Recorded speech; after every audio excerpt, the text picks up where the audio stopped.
Hello' মোৰ কণকণমানি ভাইটি ভণ্টি, মোৰ ব্ৰিলিয়াণ্ট ভাইটি ভণ্টি, তোমালোকে গোটেইকেইজন ব্ৰিলিয়াণ্ট। খালি পঢ়িলে দেখিবা ঠিক হৈ যাব।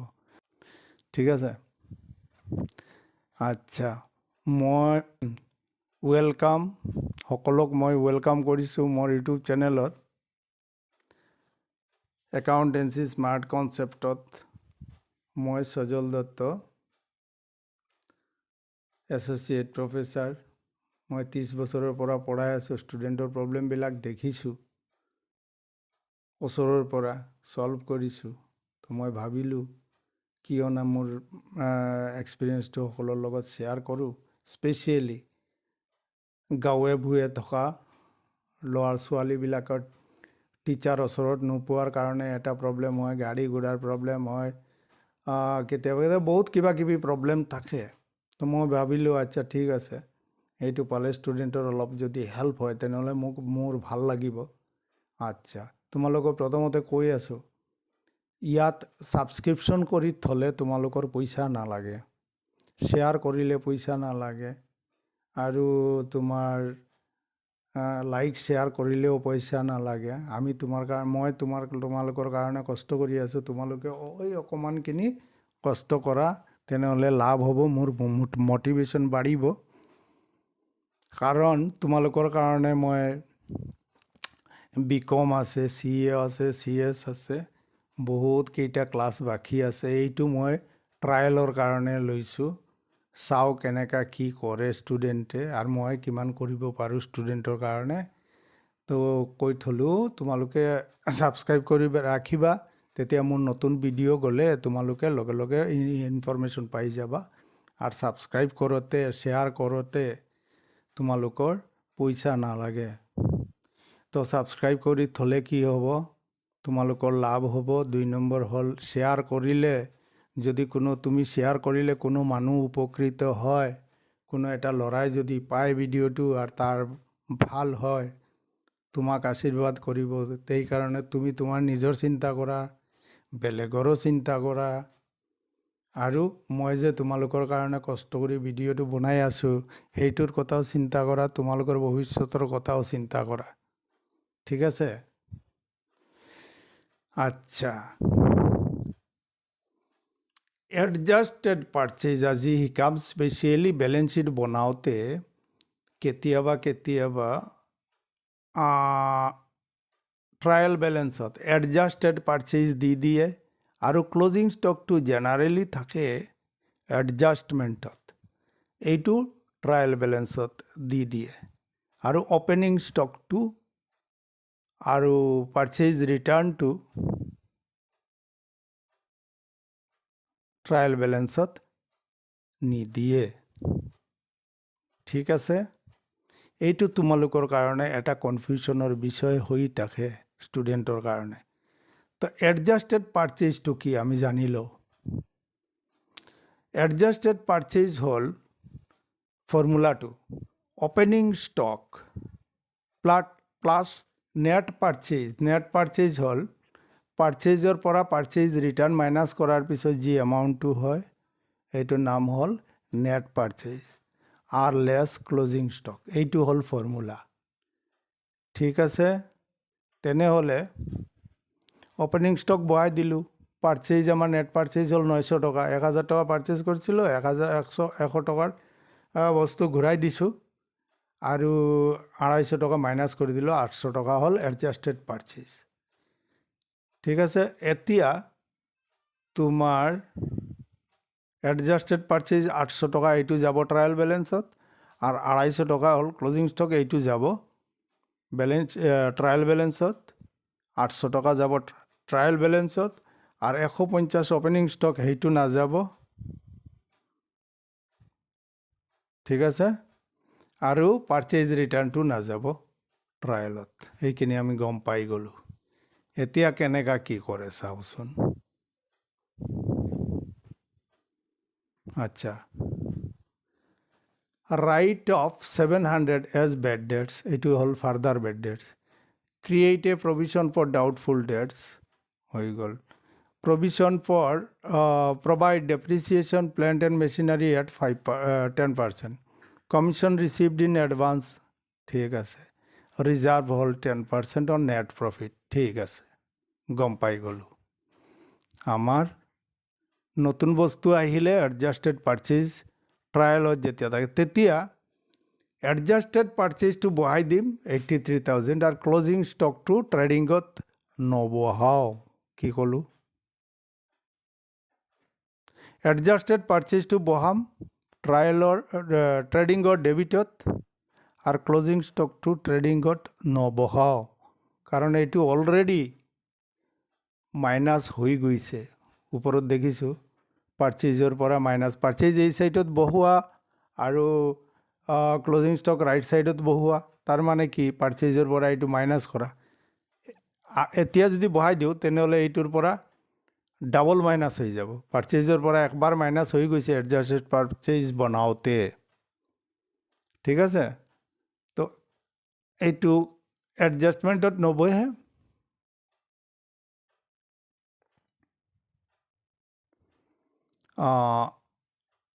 পাৰ্চেজটো একবাৰ বহিব, এডজাষ্টেড পাৰ্চেজটো বহিব ইয়াত ট্ৰেডিঙৰ ডেবিটত আৰু ক্লজিং ষ্টকটো ডাইৰেক্ট বেলেঞ্চ শ্বীটৰ এছেটছত গুচি যাব। বছ হৈ গ'ল, আৰু একো নাই। কিন্তু কথাটো তোমালোকৰ বুজিব লাগিব, এইটো কিয় কৰে। এইটো কিয় কৰে কষ্ট অফ গুডছ, এইবিলাক হায়াৰ ক্লাছত গ'লে পাবা, বুজি পাবা।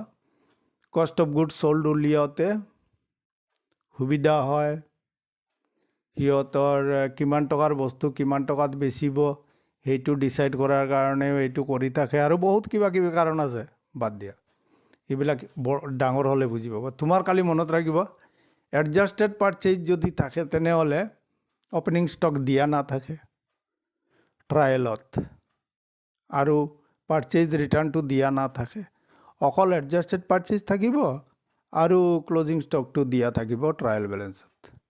তো এডজাষ্টেড পাৰ্চেজটো ট্ৰেডিঙত বহাই দিম আৰু ক্লজিং ষ্টকটো এছেটছত বহাই দিম, আৰু কোনো জেগাত একো জেগাত ক'তো ইউজ নহয়, ঠিক আছে। ট্ৰেডিঙত ক্লজিং ষ্টকটো নবহাওঁ, এইটো ডাইৰেক্ট বেলেঞ্চ শ্বীটত গুচি যায়। এইখিনি হ'ল নতুন বস্তু শিকালোঁ, এই চামৰ স্পেচিয়েল গিফ্ট, স্পেচিয়েল কনচেপ্ট। আৰু বাকীবিলাকতো গতানুগতিক আহি গ'ল। আৰু এটা বস্তু ইয়াতে শিকাই দিছোঁ, ক'ত লিখিছোঁ, carriage inward, carriage outward, return inward, return outward. এই চাৰিটা বস্তুৰ মাজত ষ্টুডেণ্টৰ কনফিউশ্যন থাকি যায়। কেৰেজ মানে ভাড়া, কেৰেজ আউটৱাৰ্ড হ'ল চেইলৰ লগত। কাষ্টমাৰক ক'লোঁ, দাদা আমাৰ দোকানৰ পৰা কিনক, আপোনাৰ ঘৰত পহুচাই দিম, আপোনাৰ ৰিক্সা ভাড়া চাড়া নালাগে, আমিও পঠাই দিম ল'ৰা দি। এইটো হ'ল চেইলৰ লগত, এইটো চেইলৰ পলিচি এটা। মানুহে কিনাৰ কাৰণে আমাৰ এটা চেইলৰ পলিচি, বেছি চেইল কৰাৰ কাৰণে। যেতিয়া মই দেখিম বাপৰে বাপ মোৰ ঘৰত আনি দি আছে, তেনেহ'লে আৰু দোকানত গৈ কি কৰিম। আচ্ছা, এইটো হ'ব কেৰেজ আউটৱাৰ্ডটো বহিব প্ৰফিট এণ্ড লছৰ ডেবিটত, এইটো চেইলছ ৰিলেটেড খৰচ। আচ্ছা, কেৰেজ ইনৱাৰ্ডটো বহিব ট্ৰেডিঙৰ ডেবিট ছাইডত। এইটোৰ অৰ্থ হ'ল তোমাৰ পাৰ্চেজৰ লগত খৰচ। আৰু ৰিটাৰ্ণ হ'ল গুডছ কনচেপ্ট, ভাড়া নহয়। কেৰেজটো হ'ল ভাড়া কনচেপ্ট, এইটো হ'ল ৰিটাৰ্ণ গুডছ। ৰিটাৰ্ণ ইনৱাৰ্ড মানে কাষ্টমাৰে ঘূৰাই দিলে আমাক, ৰিটাৰ্ণ আউটৱাৰ্ড আমি কিনিছিলোঁ, আমি ঘূৰাই দিলোঁ। এইটো পাৰ্চেজ ৰিটাৰ্ণ, পাৰ্চেজৰ পৰা পাৰ্চেজ ৰিটাৰ্ণ, চেইলৰ পৰা চেইলছ ৰিটাৰ্ণ মাইনাছ হয়। সেইটো বুজি পালোঁ।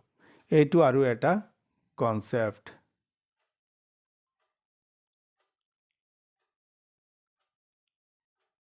আচ্ছা, এইটো হ'ল চেলাৰী পালোঁ, চব পালোঁ, এডজাষ্টমেণ্টটো ক'ত আহিলে। আচ্ছা, আগত মই কৈছোঁ ইয়াতে আছে ফাৰ্দাৰ বেড ডেটছ, ঠিক আছে। 700 হ'ল ফাৰ্দাৰ বেড ডেটছ, আৰ প্ৰভিশন হল 5%। নতুন যি ডেটৰ আছে বা ফাৰ্দাৰ বেড ডেটছটো বাদ দি কিনি bed debts further bad that's বাদ দিয়াৰ পিছত যি এমাউণ্টটো থাকিব তাৰ ওপৰত 5% আমাৰ ল'ব লাগে তোমাৰ provision reserve for doubtful debts. ইয়াতে অল্ড ৰিজাৰ্ভ থাকিলে ট্ৰায়েলৰ ক্ৰেডিটত থাকিব। তো ট্ৰায়েল বেলেঞ্চৰ ক্ৰেডিটততো একো নাই, অল্ড ৰিজাৰ্ভ নাই। তেনেহ'লে আমি কি কৰোঁ, বেড ডেটছ আৰু ফাৰ্ডাৰ বেড ডেটছ এড কৰি কিনি প্ৰফিট এণ্ড লছৰ ডেবিটত বহাওঁ আৰু নিউ RDD2 প্ৰফিট এণ্ড লছৰ ডেবিটত বহাওঁ। তো ফাৰ্ডাৰ বেড ডেটছৰ লগত বেড ডেটছটো নাই, ইয়াত বেড ডেটছ নাই, ঠিক আছে, নাইতো নাই। আমি ফাৰ্ডাৰ বেড ডেটছটোও বেলেগকৈ বহাম আৰু প্ৰভিজন ফৰ ডাউটফুল ডেটছ বেলেগকৈ বহাম। আৰ ডাউটফুল ডেটছটো লোৱাৰ টাইমত আমি ফাৰ্ডাৰ বেড ডেটছ চাণ্ডি ডেটৰৰ পৰা কাষ্টমাৰৰ পৰা 700 টকাটো মাইনাছ কৰি দিম, কৰাৰ পিছত 5% ল'ম, হৈ গ'ল। ডেপ্ৰিচিয়েশ্যন এইটো 10% লৈ ল'লোঁ, ঠিক আছে। বেলেঞ্চ শ্বীট আচ্ছা, ৰাইট ছাইডত ডিছকাউণ্টটো দিয়া আছে আমাৰ ক্ৰেডিট ছাইডত। ট্ৰায়েল বেলেঞ্চৰ ইনকাম ছাইডৰ বস্তুবিলাক ক'ত থাকে, ট্ৰায়েল বেলেঞ্চৰ ক্ৰেডিট ছাইডত বহালোঁ ডিছকাউণ্ট। চাণ্ড্ৰি ৰিচিপ্ট মানে আং বাং কিবা কিবি বস্তা বেচিছোঁ, কাৰ্টুন বেচিছোঁ, এই তোমাৰ চাবোনৰ কাৰ্টুন বেচিছোঁ, খালী কাৰ্টুনবিলাক আৰু কিবা কিবি এনেকুৱা, এইবিলাক হয় চাণ্ড্ৰি ৰিচিপ্ট। ইণ্টাৰেষ্ট অন ইনভেষ্টমেণ্ট পাইছোঁ, এইটো চাওঁচোন ইনাৰ ট্ৰায়েল বেলেঞ্চৰ এডজাষ্টমেণ্ট আছে কি না। ইণ্টাৰেষ্ট অন ইনভেষ্টমেণ্ট কৰিছোঁ, ইনভেষ্টমেণ্ট কৰিছোঁ কিমান, 15,000 টকা। 15,000 টকাত ইনভেষ্ট কৰিছোঁ আৰু ইনকাম পালে ইনভেষ্টমেণ্ট হ'ল 1800 টকা। 1800 টকা পালোঁ, ঠিক আছে। ইয়াতে আৰু পাৰ্চেণ্টেজ দিয়া নাই, 1800 টকা বহাই দিলোঁ। ৰয়েলিটি ট্ৰায়েলৰ ক্ৰেডিটত আছে, তাৰমানে আমাৰ ইনকাম হৈছে। আৰ কমিশন পালোঁ 5,000, তাৰ মাজত 300 টকা আমি এডভান্স পাই গৈছোঁ। তেনেহ'লে আমি এডভান্সটো মাইনাছ কৰিম আৰু এইটো এডভান্স পালে লাইবিলিটি হৈ যাব, বেলেঞ্চ শ্বীটৰ লাইবিলিটিত যাব, ঠিক আছে। এইখিনি হ'ল আমাৰ হৈ গ'ল, প্ৰফিট এণ্ড লছো বহাই দিলোঁ। আচ্ছা, এতিয়া তুমি এটা কাম কৰা, ৰিজাৰ্ভ এটা ল'ব লাগিব। এইটো কিমান পাৰ্চেণ্ট ৰিজাৰ্ভ, 10%, ঠিক আছে। ৰিজাৰ্ভ লোৱাৰ আগত আমি প্ৰফিটটো ওলাই ল'ব লাগিব। আৰু যোৱাকালি দেখিছোঁ আমি যে মেনেজাৰ্ছ কমিশ্যন লোৱাৰ আগত প্ৰফিটটো ওলাই ল'ব লাগে।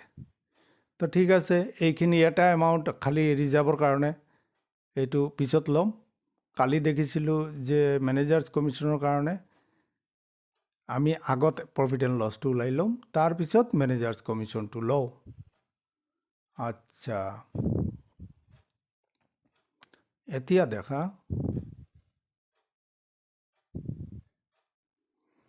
ৰাইট ছাইডটো এড কৰা। ৰাইট ছাইডটো এড কৰিলে যিমান হ'ব, ধৰা ৰাইট ছাইডটো এড কৰিলোঁ আমি 15 টকা হ'ল।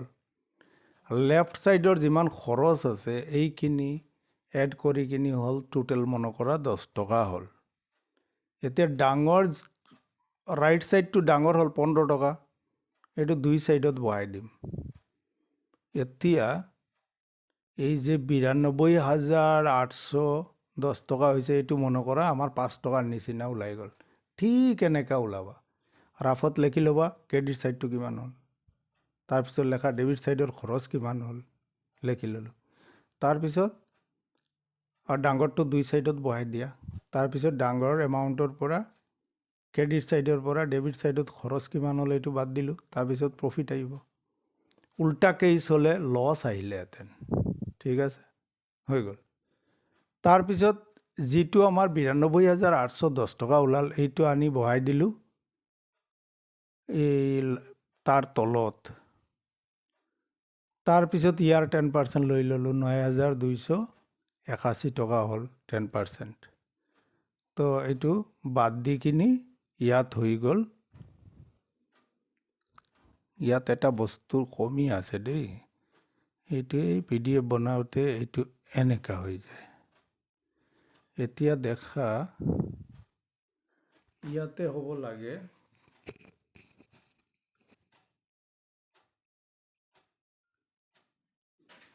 92,000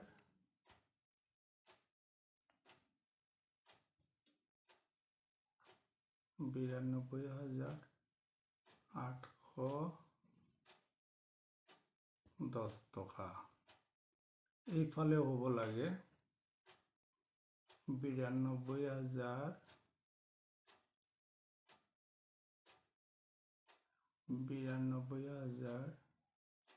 810 টকা। দুই সাইডত লিখি এনেকা বেলেঞ্চ মিলাই দিব লাগে। কৈছে এইটো লেখা নাই, গোটেইখিনি ঠিক আছে, এইখিনি লেখা নাই, তোমালোকে লিখি দিবা তলত, তেনেহ'লে ঠিক হৈ যাব।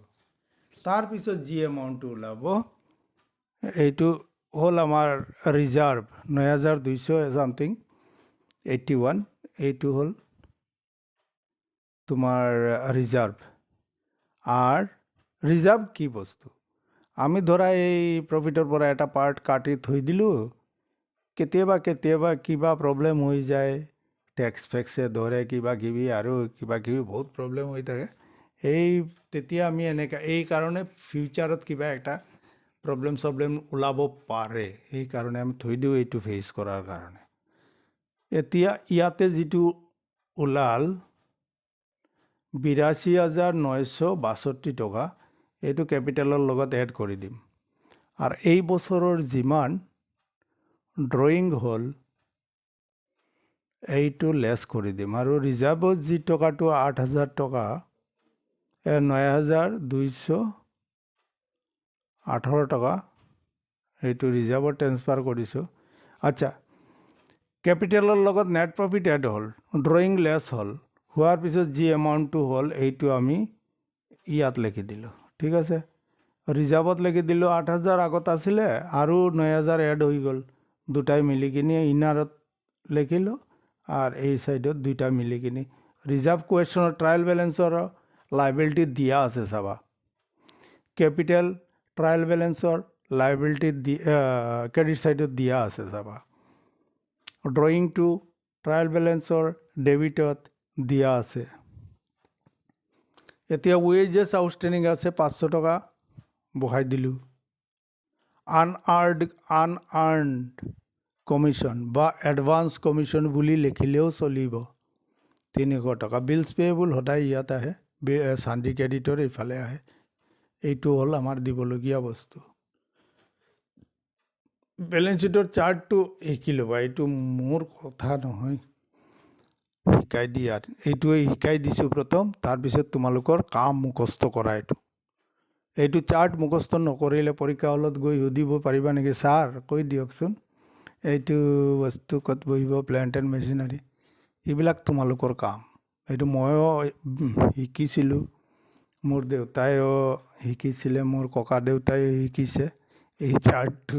সেইটোৰ লগত কোনো একো কম্প্ৰমাইজ নাই ভাই, সেইটো তোমাৰ কৰিব লাগিব। ইনভেষ্টমেণ্ট আমাৰ 1500 আহিলে, ক্লজিং ষ্টকটো ডাইৰেক্ট আহি গ'ল। এইটো আৰু ডাইৰেক্ট ট্ৰেইন, এয়া ডাইৰেক্ট ট্ৰায়েল বেলেঞ্চত ক্লজিং ষ্টক থাকিলে ডাইৰেক্ট আহি যাব একেবাৰে পূৰা ষ্টেচনত, মনত ৰাখিবা। চান্দি ডেটৰৰ পৰা আমি ফাৰ্দাৰ বেড ডেটছ, ইয়াতে লিখিছে বেড ডেটছ, কিন্তু মনত ৰাখিবা বেড ডেটছৰ বহুত নাম হয়। এডজাষ্টমেণ্টত বেড ডেটছ থাকিলে এইটো হয় ফাৰ্দাৰ বেড ডেটছ। তাৰপিছত হ'ব এডিশ্যনেল বেড ডেটছো ক'ব পাৰে, নিউ বেড ডেটছো ক'ব পাৰে। তো ফাৰ্দাৰ বেড ডেটছ আৰু নিউ RDD মাইনাছ হয় সদায়, এইটো মই কৈ থৈছোঁ। আচ্ছা, তাৰপিছত হ'ল বিল ৰিচিভেবল, ইঞ্চুৰেঞ্চ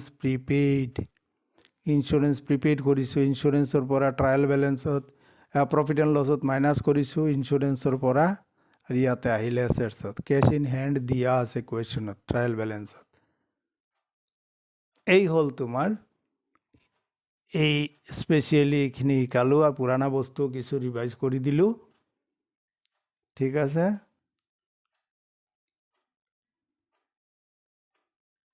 আচ্ছা আৰু এটা চাম বুজাই দি দিওঁ অলপ কষ্ট কৰি লোৱা ভাল হ'ব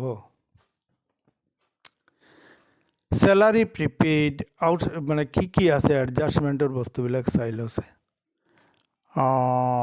স্যালাৰি প্ৰিপেইড আছে স্যালাৰিৰ পৰা লেস হ'ব আউট অফ ডেটৰ 800 ইজ ইৰিকভাৰেবল মানে এইটো ফাৰ্দাৰ বেড ডেটছ চিধা না কৈ ঘূৰাই কৈ আছে ঠিক আছে bad debts provision to be 5% আচ্ছা interest on investment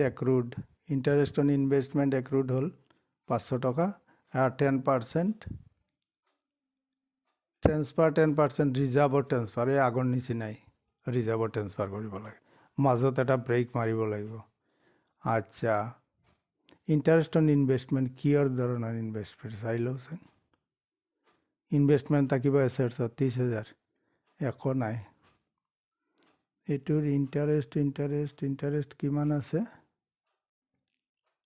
interest on investment এইটো হ'ল আমাৰ গেইন এইটো পাম ইয়াত হ'ব ক্ৰেডিট ছাইডত ইণ্টাৰেষ্ট অন ইনভেষ্টমেণ্ট পালোঁ 1400 টকা আৰু 500 টকা হৈ গ'ল তোমাৰ প্ৰিপেইড এক্ৰুড আমি পাবলগীয়া বাকী আছোঁ আউটষ্টেণ্ডিং তো 1400ৰ লগত 500 টকা এড হৈ যাব আৰু এইটো যেহেতু পাবলগীয়া বস্তু ইণ্টাৰেষ্ট 500 টকা পাবলগীয়া আছোঁ এইটো বেলেঞ্চ শ্বীট বনাওঁতে এইটো ট্ৰায়েল বেলেঞ্চ শ্বীটৰ এছেট ছাইডত যাব আচ্ছা এইটো বুজি পালোঁ ট্ৰেন্সফাৰটো আমিতো এটা প্ৰফিট এণ্ড লছত এটা ব্ৰেক মাৰিং এই যে ওপৰৰ চামটো কৰিছোঁ সেইটো নিচিনা আচ্ছা বেড ডেটছ আছে নেকি আৰু ট্ৰায়েল বেলেঞ্চত বেড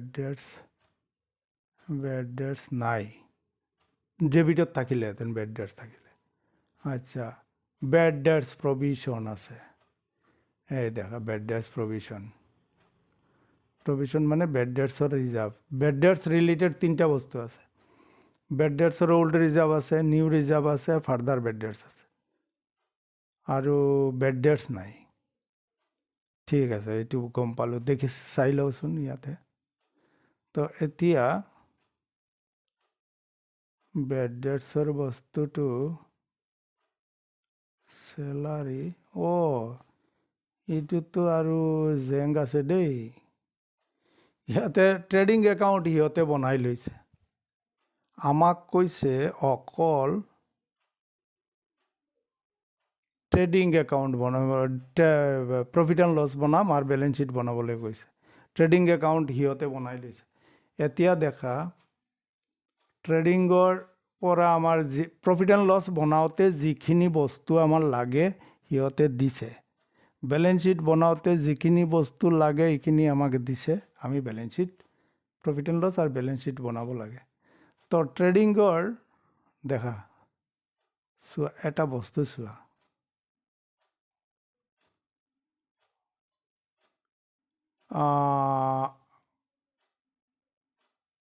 গ্ৰছ প্ৰফিট এটা দিছে ৱেজেছ আউটষ্টেণ্ডিং ক'ত বহে এইটো বহে ট্ৰেডিঙত এইটোও দি দিছে ঠিক আছে আৰু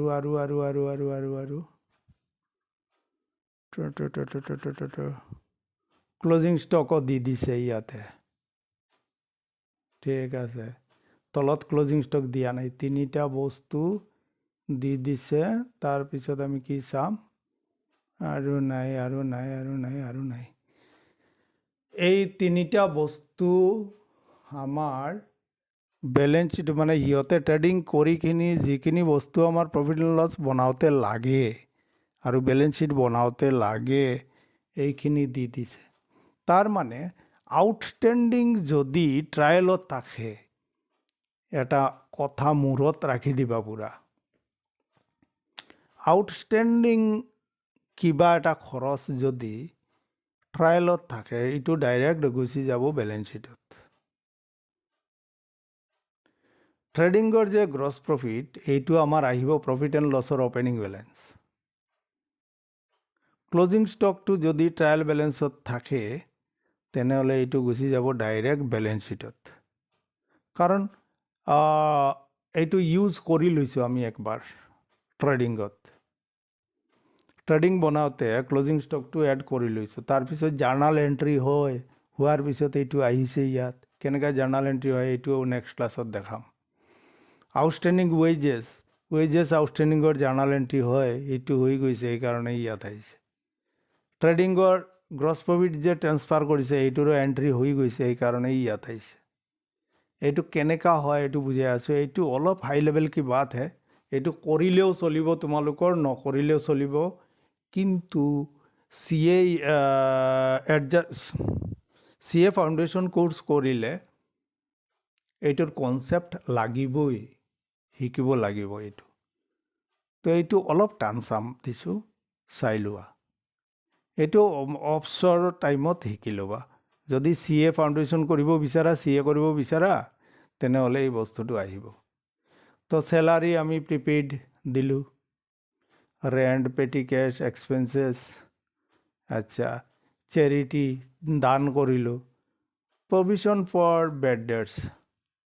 আচ্ছা দেখা, ইয়াতে বেড ডেটছ নাই। Bad debts, further bad debts, new RDD add হয় আর ওল্ড RDD লেস হয়। ঠিক আছে, আমি গম পাই গ'লোঁ। Bed that's, further bed debts, new RDD less old RDD less হয়। ফার্দার বেড ডেটছটো দিছে 800 টাকা, আর নিউ RDDটো লোৱাৰ টাইমত সানডে ডেটৰৰ পৰা ফাৰ্দাৰ বেড ডেটছ 800 টকাটো মাইনাছ কৰি কিনি যি এমাউণ্টটো বাচিব সেইটোৰ ওপৰত আমি যি পাৰ্চেণ্টেজ দিয়া আছে ইয়াত, এইটো পাৰ্চেণ্টেজত ল'ম। কিমান পাৰ্চেণ্ট? 5% ল'ম। তো ইয়াতে ডেটৰ কিমান আছে, ডেবিটত থাকিব, চাই লওঁ। ডেটৰ চানডে ডেটৰ 42,800 টকা। তো সুন্দৰ মিলাইখিনি দিছে। 800 টকাটো মাইনাছ কৰি দিয়া, কৰাৰ পিছত যিটো থাকিব, যি এমাউণ্টটো থাকিব সেইটোৰ ওপৰত 5% লৈ লোৱা। ঠিক আছে, 42,800 টকাৰ পৰা 800 টকা ফাৰ্দাৰ বেড ডেটছ মাইনাছ কৰি দিয়া, কৰাৰ পিছত যি এমাউণ্টটো থাকিব এইটোৰ ওপৰত হেৰি লৈ লোৱা, new reserve for doubtful debts. New reserve for doubtful ডেটছো ক'ব পাৰে, বেড ডেটছো ক'ব পাৰে, প্ৰভিশ্যন ফৰ ৰিজাৰ্ভ ফৰ ডাউটফুলো ক'ব পাৰে, ৰিজাৰ্ভ ফৰ বেড ডেটছ ক'ব পাৰে, একে কথা। আচ্ছা, ওল্ড প্ৰভিশ্যন মাইনাছ কৰিলোঁ, 2900 পৰা 1400 টকা মাইনাছ কৰি 1500 টকা আহি গ'ল। আচ্ছা, এতিয়া ৰিজাৰ্ভত কি কৰিছে এইটো দেখা। সিহঁতে ৰিজাৰ্ভতটো বেলেগকৈ কৰা নাই, আমি বেলেগকৈও কৰিব পাৰোঁ, এনেকৈও কৰিব পাৰোঁ। এইটো কি কৰিছে দেখা,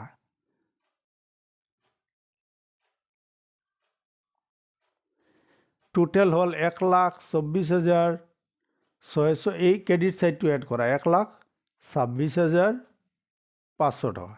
এইটোৰ পৰা এই লেফ্ট ছাইডৰ 1, 2, 3, 4, 5টা বস্তু মাইনাছ কৰি দিয়া। কৰাৰ পিছত আহিব তোমাৰ প্ৰফিটটো আহিব 1,06,200 টকা। এইটোৰ ওপৰত 10% লৈ লোৱা, ৰিজাৰ্ভ হৈ গ'ল। এইটো এনেকাও কৰিব পাৰোঁ, আৰু ওপৰত যেনেকা কৰিছে তেনেকাও কৰিব পাৰোঁ। ঠিক আছে, বুজি পাইছা? এই 1,06,200 টকা ক'ৰ পৰা আহিল? ৰাইট ছাইড এড কৰিলোঁ, 1,26,500 টকা আহিল। ইয়াৰ পৰা টোটেল খৰচটো বাদ দিলোঁ, 1, 2, 3, 4, 5টা আইটেম বাদ দিয়াৰ পিছত আহিলে 1,06,200 টকা। এইটোৰ ওপৰত 10% লৈ ল'লোঁ ৰিজাৰ্ভ।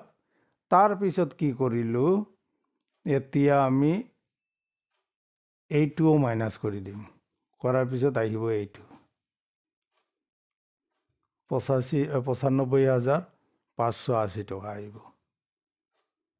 বুজি পাইছা? তাৰমানে 1,06,200ৰ পৰা তুমি আৰু 10,000 মাইনাছ কৰি দিয়া, 10,620 টকা মাইনাছ কৰি দিয়া, 95,000 টকা, 95,580 টকা ওলাই যাব।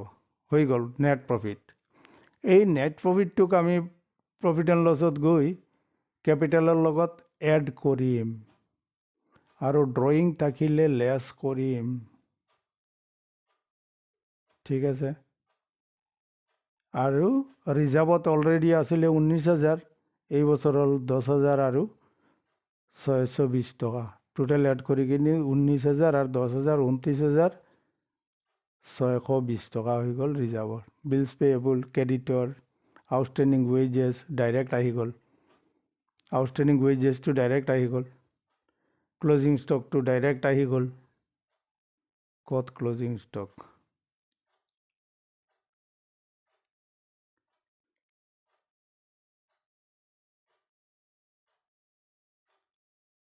বেংক সানডে ডেটাৰ ইনভেণ্টৰী না এইটো ইনভেষ্টমেণ্ট।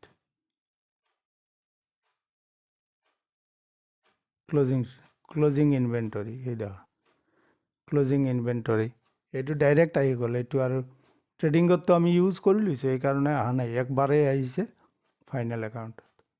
ইনভেষ্টমেণ্টৰ লগত যিখিনি আমাৰ ইণ্টাৰেষ্ট পোৱাৰ বাকী আছে, এইটো ইনভেষ্টমেণ্টৰ লগত এড কৰি কিনি লিখিলোঁ। চানডে ডেটৰৰ পৰা ফাৰ্দাৰ বেড ডেটছ আৰু নিউ RDD মাইনাছ হৈ গ'ল। ঠিক আছে। বিল ৰিচিভেবল সদায় ডেবিটত বহে। প্ৰিপেইড চেলাৰী, আমি চেলাৰী পেইড কৰিছোঁ এডভান্স, এইটো আমি প্ৰিপেইড হ'লে খৰচ, প্ৰিপেইড হ'লে এই চাইডত আহে। বেংক বেলেঞ্চ পেটি কেছত আছে, পেটি কেছত টকা বাচি আছে, কিমান টকা? 60 টকা নেকি, 600 টকা। ঠিক আছে, এইটো এড কৰি দিলোঁ। এইকে যিমান সম্পত্তি আছে য'তে ত'তে থাকিব পাৰে, এইটো গোটেইখিনি আনি ৰাইট ছাইডত বহালোঁ। আৰু ৰাইট ছাইডত, লেফ্ট ছাইডত আমি কি কৰিলোঁ? কেপিটেলৰ লগত নেট প্ৰফিট এড কৰিলোঁ, ড্ৰয়িং লেছ কৰিলোঁ, কিবা কিবি এড কৰিব লাগে, লেছ কৰিব লাগে, এইটো মই কৈ থৈছোঁ অলৰেডি। আৰু এইটো ড্ৰয়িঙৰ লগত কেছ ড্ৰয়িং কৰিছে 19,000 আৰু 1,200 কিহৰ কাৰণে চাওঁচোন।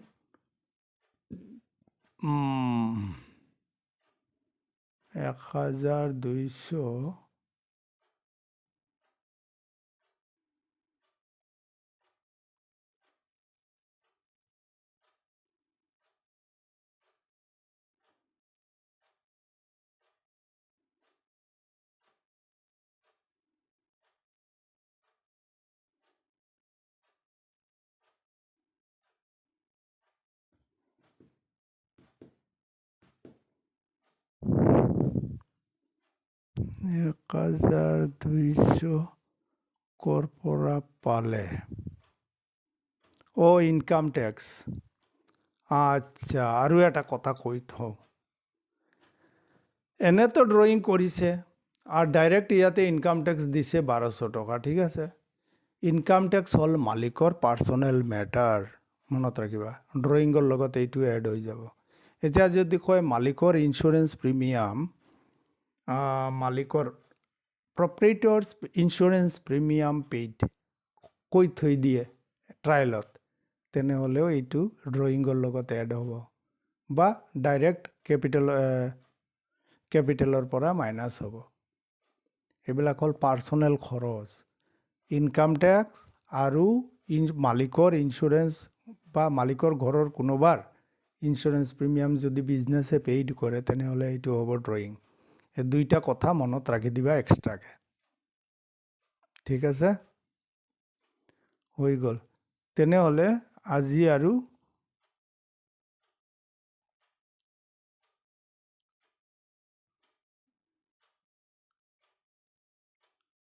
হৈ গ'ল। থেংক ইউ ভেৰি মাছ। তোমালোকক বাৰ বাৰ এটা কথা কৈ আছোঁ, কিন্তু তোমালোকে ছাবস্ক্ৰাইব কৰি ৰাখিবা, বেলেগত শ্বেয়াৰ কৰিবা। যোনে নিডি, যাৰ দৰকাৰ আছে বা কোনো কাৰণে মানে তাৰ পঢ়া হোৱা নাই, এই টাইমত যদি সি পাই যায় ভিডিঅ'বিলাক, তেনেহ'লে তাৰ এটা প্ৰব্লেম ছল্ভ হৈ যাব। ঘৰত বহিয়ে গাঁৱে ভূঞে তাকে টিউশ্যন লোৱা, আৰু এই টাইমত চব টিচাৰে নলয়ে, তো তাৰ এটা বছৰ নষ্ট নহ'ব। তোমালোকে শ্বেয়াৰ কৰিবা তাক, যাৰ দৰকাৰ আছে, বা এনেকুৱা বন্ধুক। আৰু ছাবস্ক্ৰিপশ্যন কৰিলে, শ্বেয়াৰ কৰিলে, লাইক কৰিলে পইচা নালাগে। তোমালোকে কৰিবা, এইটো ভয় নাপাবা, পইচা নালাগে। বহুত ষ্টুডেণ্ট আছে নাজানে হয়তো, বোলে ছাবস্ক্ৰাইব কৰিলে ছাৰক পইচা দিব লাগিব নেকি মান্থলি মাহিলী। নহয়, এনেকুৱা নহয়। এইটো এনেই বনাইছোঁ মই, ষ্টুডেণ্টৰ হেল্প হ'লে মোৰ ভাল লাগিব। এটা ষ্টুডেণ্টে পাছ কৰিলে কিমান আশীৰ্বাদ দিব, তোমাকো দিব, আমাকো দিব, মোকো দিব, তোমাকো দিব। শ্বেয়াৰ কৰা এইবিলাক। নিজৰ স্বাৰ্থ খালি নাচাবা, নিজৰ স্বাৰ্থ চাবা, বেলেগৰ স্বাৰ্থ চাবা। ছাৰে বনাই আছে ইমান কষ্ট কৰি আমাৰ কাৰণে, ছাৰৰো এটা মটিভেশ্যন বাঢ়িব, আৰু বহুত আগত ক্লাছ আছে ছাৰে কৰাব। বুজি পাইছা? ডিগ্ৰী ক্লাছ আছে, CA, CS, CMA, আৰু বহুত প্ৰফেশ্যনেল কোৰ্চ আছে। তাৰপিছত শ্বেয়াৰ মাৰ্কেটো আছে। পিছত Tally GST, income tax, TDS এইবিলাক কৰাম। যদি মোৰ ভাল লাগে, মোৰ মটিভেশ্যনটো বঢ়াই ৰাখিবা তোমালোকে, ভাল হ'ব। তোমালোকৰ ভাল হ'ব, লাভ হ'ব, তোমালোকে লাভ কৰিব পাৰিবা। আৰু একো নাই, খালি ছাবস্ক্ৰাইব কৰিবা, তোমালোকৰ লাভ হ'ব। ছাবস্ক্ৰাইব কৰি ৰাখিলে মই কেতিয়াবা ভিডিঅ' এটা ঘপককৈ দি দিলোঁ, তোমালোকক ন'টিছ যাব তেতিয়া। আৰু যদি নকৰা, পাবা হয়তো পৰীক্ষাৰ আগৰ দিন পাবা, নহ'লে পৰীক্ষাৰ পিছত পাবা।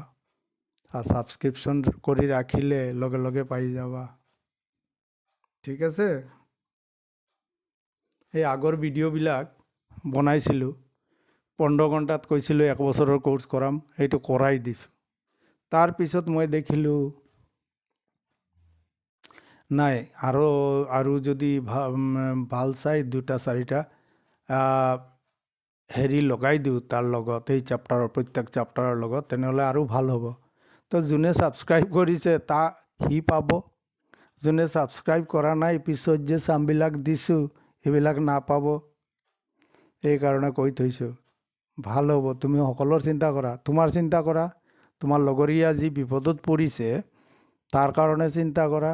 ছাৰৰ মটিভেশ্যনটো, ছাৰৰ যাতে ভাল লাগে পঢ়াই কিনি তোমালোকক, যে নাই তোমালোকেও ছাৰৰ কাৰণে চিন্তা কৰি আছা, মটিভেশ্যনটো ছাৰৰ কেনেকৈ বঢ়াওঁ, সেইটোৰ কথাও তোমালোকে যদি চিন্তা কৰা, আৰু তোমালোকৰ ফিউচাৰৰ কথা চিন্তা কৰা, ফ্ৰী ভিডিঅ' পাবা, তেনেহ'লে কৰিলে ভাল হ'ব। ঠিক আছে? আৰু বেছি নকওঁ। থেংক ইউ ভেৰি মাছ। ভালকৈ পঢ়িবা, ভাল ৰেজাল্ট হ'ব, চিন্তা নকৰিবা। যিখিনি কৰাই আছোঁ সেইখিনি ভালকৈ চাবা, 2-3 বাৰ চাবা, এনেই মূৰত সোমাই যাব। Thank you very much.